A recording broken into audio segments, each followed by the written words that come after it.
네, 더불어민주당이 당원권 강화 그리고 당권대권 1년 전 불기 예외 조항 신설 등 당원 당규 개정을 추진하고 있습니다. 많은 언론은 사실상 유일한 대선 주자인 이재명 대표의 대권 가도를 보장하기 위한 사전 작업으로 풀이하고 있습니다. 특히 이제 대선 출마 당대표의 사퇴 시한에 예외 조항을 두는 것에 촉각을 곤두세우고 있습니다. 이게 무슨 얘기냐면요. 당대표가 말이죠. 대선 후보로 나가려면 최소한 1년 정도의 텀을 둬야 한다는 거예요. 그러니까 대선 경선이 시작될 무렵으로부터 1년 전에 사퇴를 해야 하는 것인데 윤석열의 임기 종료 시점, 그러니까 다음 대선 시점까지는 한 3년의 시간이 더 필요한 거 아니겠습니까? 한참 후의 일인데 왜 벌써부터 이 규정을 바꾸려 하느냐. 다 아시잖아요.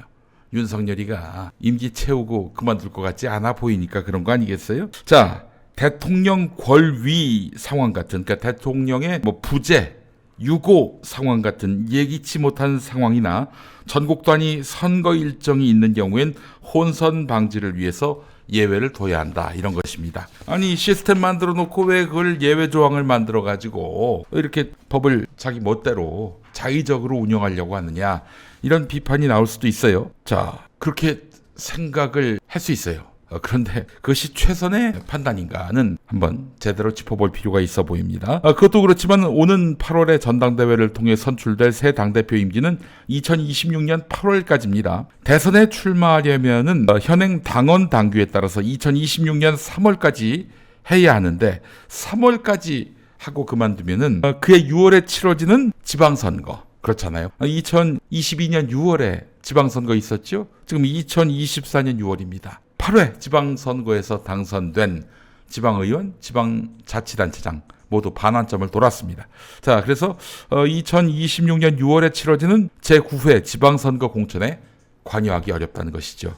올 8월에 선출되는 새민주당 당대표가 말입니다.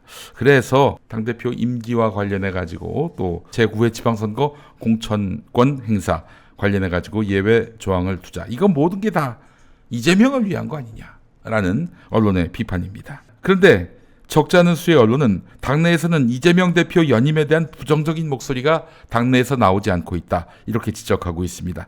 지난 총선을 대승으로 이끈 이재명 대표의 리더십이 당원과 국민에게 신임받을 것이라는 분위기가 팽배한 데다 비이재명계가 지난 총선 공천 과정에서 상당수 배제되면서 반대 목소리를 낼 세력이 고사했기 때문이다, 이렇게 분석을 하고 있습니다. 이 말에는 오류와 정답이 다 들어있습니다.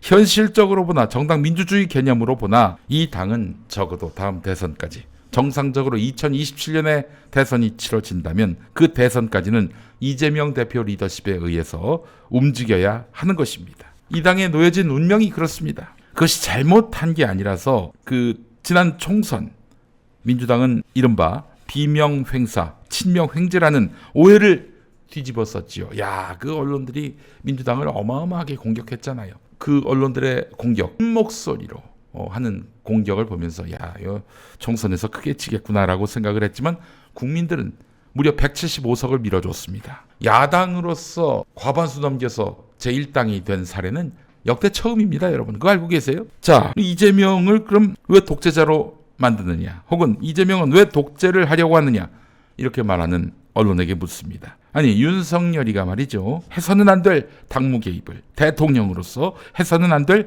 당무 개입을 해서 당원이 선출한 이준석 대표 날리고 김기현 대표 날리고, 아니, 이거에 대해서 제대로 비판해 봤습니까? 게다가 그건 불법입니다. 불법이에요. 당무 개입은 불법입니다. 이재명은 대통령이 아니기 때문에 일단 불법이 아니에요. 그래서 이재명은 독재해도 된다, 이런 말로 해석하는 분들은 없겠죠. 기본적으로 한국 정치에서 야당은요, 생각해보세요. 50 시절, 60 시절 권위주의 독재 리더십과 맞서던 야당은 차기 대권 주자를 중심으로 뭉쳤습니다. 모든 권력을 손에 다 쥐고 모든 국가적 이익을 다 여당의 이익으로 바꾸던 시대에 그 여당에 맞서려면 야당은요, 우리에겐 차기 대권 주자가 있다, 이거 하나 말고는 내세울 것도 또 압박할 것도 없는 거예요. 우리 언론이 언제 여당에게 정당 민주주의를 한 목소리로 요구한 적이 있나요? 명백한 당무 개입에도 침묵했던 우리 언론이 왜 야당한테만 이렇게 너희는 정당 민주주의가 없어 라고 이렇게 비판하고 타격을 합니까? 김대중 대통령이 야당 대표였을 때 한번 생각해보죠. 그분은 1995년이죠. 그때 민주당을 깨고 나와서 새정치국민회의를 만들었습니다.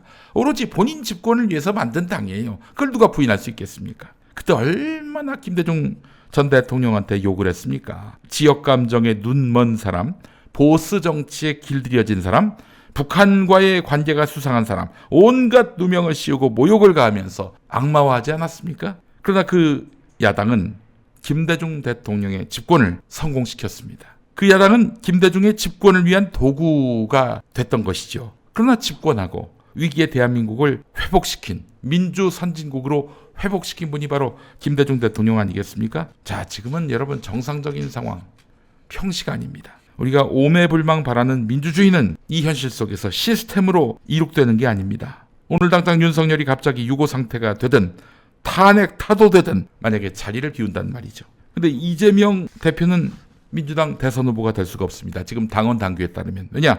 대표 그만두고 1년 지나야 자격이 생기거든요.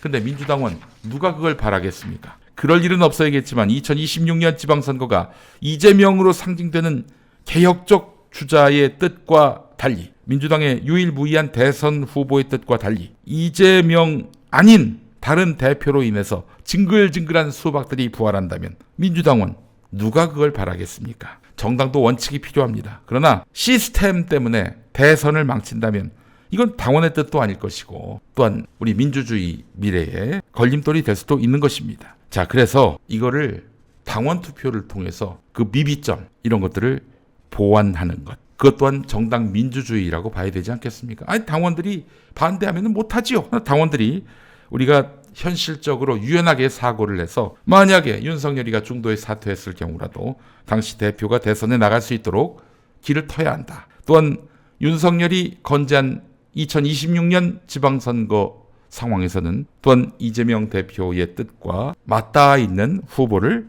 지방선거 후보자로 내야 한다. 여기 민주당 당원들이 반대할까요? 야당이 이재명의 당이냐고요? 글쎄요. 당연히 아니죠. 그의 아버지는 화전민이고 아버지 덕에 출세한 바 없고 줄곧 자기 실력으로 여기까지 왔습니다. 부모 덕에 혹은 자기가 속한 계파의 수장 덕에 아니면 운동권 경력 덕에 여기까지 온 게 아닙니다. 그는 당원의 지지 없이는 단 한 발짝도 나가지 못했습니다. 이재명이 당원의 뜻에 반한다면 마땅히 제동이 걸리겠지요. 자, 그래서 지금 민주당에 대해서 훈수하시는 언론인들, 2012년 박근혜가 대선 후보가 됐죠? 새누리당에. 근데 박근혜는 이미 2012년 연초에 비대위원장이란 이름으로 당권을 쥐고 총선 공천권을 행사하고 대권 가도를 당권을 쥐면서 달렸습니다. 언론인 여러분, 스스로 한번 좀 물어보시죠. 그때 나는 뭐라고 했나? 박근혜에 대해서, 새누리당에 대해서 강도 높게 비판했던가? 네, 그런 성찰이 필요한 시점인 것 같습니다.